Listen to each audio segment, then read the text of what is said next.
Welcome to The Explainer. Today, we're digging into the secret power of simple words, and we're going to uncover the hidden complexity in the most basic, everyday parts of our language. So, let me ask you a question. How many words do you think you really need to know to be considered fluent in English? I mean, with hundreds of thousands of words out there, you'd probably guess the number is huge. But the real answer? Well, it's surprisingly small. What if I told you the answer could be as low as this? Just 850? I know, it sounds pretty much impossible, right? But believe it or not, there's an entire system built around this very number. And that system is called Basic English. Now, this isn't just some random list of survival words. No, this is a complete, simplified version of the language. And it's designed to express pretty much any idea you can think of, but with just a tiny fraction of the words. The principle behind it is just incredibly powerful. So here is our plan for this explainer. We'll look at this 850-word language. Then, we'll put one of those words, take, under a microscope. We'll explore it as an action verb, and then as an idea noun. And finally, we'll talk about what this all means for the power of simple words. All right, let's dive right in. We are going to investigate a word that you probably use every single day, maybe without even giving it a second thought. The word take. You see, take is way more than just a common word. It is an absolutely essential building block of the entire English language. And that's exactly why it earned a spot on that very exclusive 850-word list. Okay, so first, let's look at its most common job as an action word, or what grammarians would call a verb.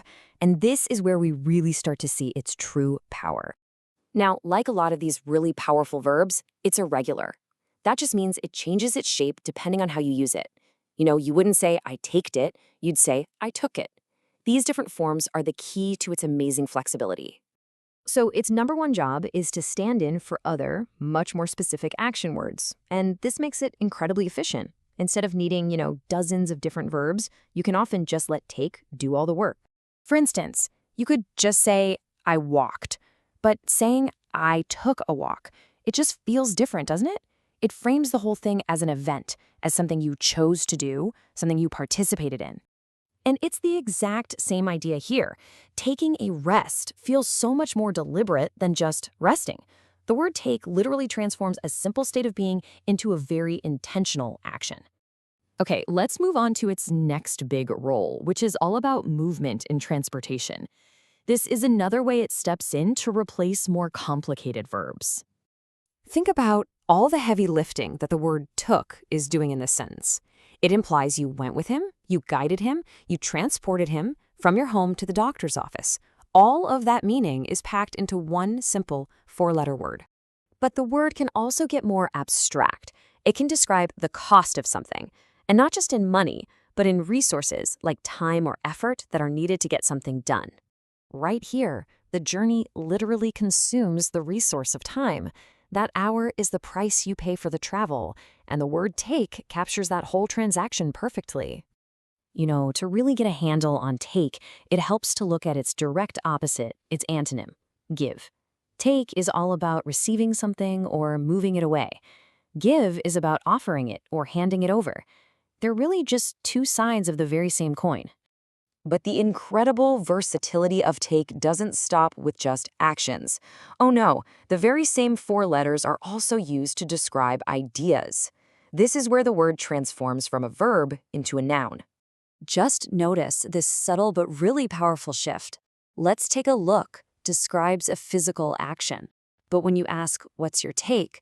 The word suddenly becomes a mental concept, a piece of information you want to receive. And this is probably its most common form as a noun. When we talk about someone's take on a situation, what we're really asking for is their unique point of view, their interpretation of the facts. This is a perfect example. Asking for someone's take is asking for their analysis. It goes beyond just, did you like it? It's a request for their unique perspective, for their idea. And it just keeps going. The take from a heist is the profit. And if you're in Hollywood, a take is a single, continuous recording of a scene. In every single one of these cases, it refers to some kind of result or a distinct unit of something. Okay, so let's zoom back out. After seeing all the different jobs this one simple word can do, what does this really tell us about clear communication? Here's the crucial takeaway. A system like Basic English doesn't actually limit communication, it makes it more efficient. It proves that you don't need a massive vocabulary if you really master these powerful, multi-tool words like take.